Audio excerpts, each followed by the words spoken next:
Financially stabled ಫ್ಯಾಮಿಲಿನ 1930s only my grandfather had gone to Australia. ಈ ಐಶ್ವರ್ಯಂ ಜಿಂದಗಿನ ಕಾಣ್ಲಿಕ್ಕೆ ಈ family ಅಥವಾ ಇಂಥ ಒಂದು ಮನೆತನದ ಹುಟ್ಟು ನಾನು ಕಂಡಿದ್ದೇನೆ. ಕಷ್ಟಗಳನ್ನು ನೋಡಿದ್ದಿದೆಯಾ ಲೈಫಲ್ಲಿ? ನಾನು ಕೂಡ ಸ್ಕೂಲ್ ಫೀಸ್ ಟೈಮಿಗೆ ಕಟ್ಟಿಲ್ಲ.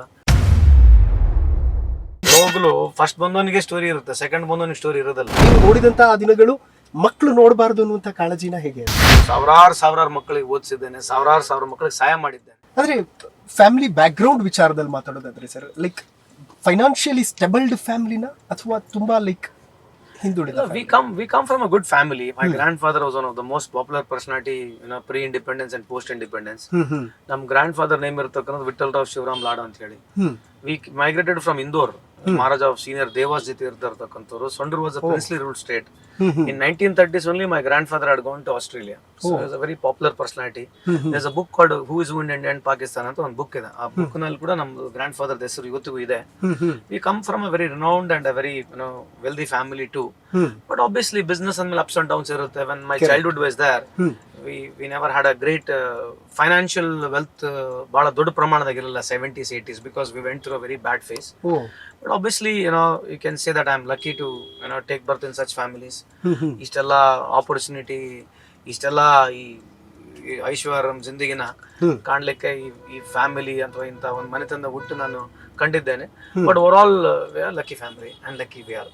ಯಾವತ್ತಾದ್ರೂ ಸರ್ ಲೈಕ್ ಕಷ್ಟಗಳನ್ನು ನೋಡಿದ್ದಿದೆಯಾ ಲೈಫಲ್ಲಿ? ಆತರ ನೋಡಿದೀನಿ. ಸಮ್ ಟೈಮ್ಸ್ ನಾನು ಕೂಡ ಸ್ಕೂಲ್ ಫೀಸ್ ಟೈಮಿಗೆ ಕಟ್ಟಿಲ್ಲ, ಟ್ಯೂಷನ್ ಫೀಸು ಟೈಮಿಗೆ ಕಟ್ಟಿಲ್ಲ.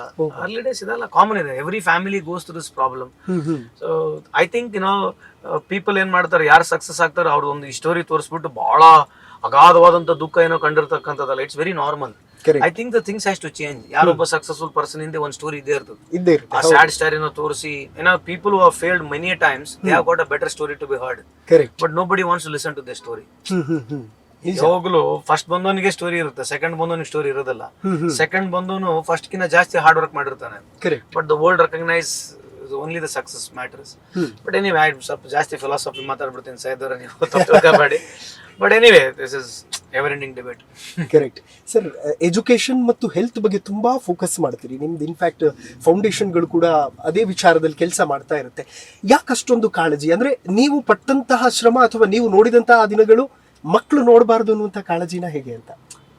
Concept is if God has given you try to be willing helping hand ಅಷ್ಟೇ. ಸೊ ಎಜುಕೇಶನ್ಗೆ ಬಹಳಷ್ಟು ಬಡ ಮಕ್ಕಳು ಯಾವಾಗಲೇ ನಮ್ಮ ಹತ್ರ ಬಂದ್ರೆ ನಮ್ಮ ಕೈಲಿ ಎಷ್ಟಾಗತ್ತೆ ಅಷ್ಟು ಸಹಾಯ ಮಾಡ್ತಾನೆ ಇದೀವಿ. ಇವಾಗಲ್ಲ, perhaps my early life days when I was even in schools also, ಆಗಿನ ಸಂದರ್ಭದಲ್ಲಿ ನಮ್ಮ ಫ್ರೆಂಡ್ಶಿಪ್ ನಲ್ಲಿ ಕೂಡ ಯಾರಿಗನ ಸ್ವಲ್ಪ ಸಹಾಯ ಮಾಡ್ಬೇಕಾಗಿದ್ರೆ ಅವ್ರು ಅವಾಗಲಿಂದ ಸ್ಟಾರ್ಟ್ ಆಗಿರೋದು. ಸಾವಿರಾರು ಮಕ್ಕಳಿಗೆ ಓದಿಸಿದ್ದೇನೆ, ಸಾವಿರಾರು ಮಕ್ಕಳಿಗೆ ಸಹಾಯ ಮಾಡಿದ್ದೇನೆ. So this keeps on going. So ಈ ತರದ್ದು ಎಲ್ಲಿವರೆಗೆ ದೇವ್ರ ಶಕ್ತಿ ಕೊಟ್ಟಿದ್ದಾನೆ ಅಲ್ಲಿವರೆಗೆ ಮಾಡ್ತಾನೆ ಇರ್ತಾನೆ. ಬಟ್ ಬಹಳ ಖುಷಿ ಬರುತ್ತೆ, ಯಾಕಂದ್ರೆ ಯಾವ್ದೋ ಒಂದು ನೀಡಿ ಜನಕ್ಕೆ ನೀವು ಸ್ವಲ್ಪ ಸಹಾಯ ಮಾಡಿದಾಗ ನಮಗೂ ಸ್ವಲ್ಪ ತೃಪ್ತಿ ಇದೆ, ಖಂಡಿತವಾಗಿ ತೃಪ್ತಿ ಇದೆ. ಸೊ ಫೌಂಡೇಶನ್ ವತಿಯಿಂದ ಮೊನ್ನೆ ರೀಸೆಂಟ್ ಆಗಿ ಕೋವಿಡ್ ಬಂದ ಸಂದರ್ಭದಲ್ಲಿ ನಾವು ಕೇಸ್ ಆನ್ಲೈನ್ ಮಾಡಿದ್ವಿ.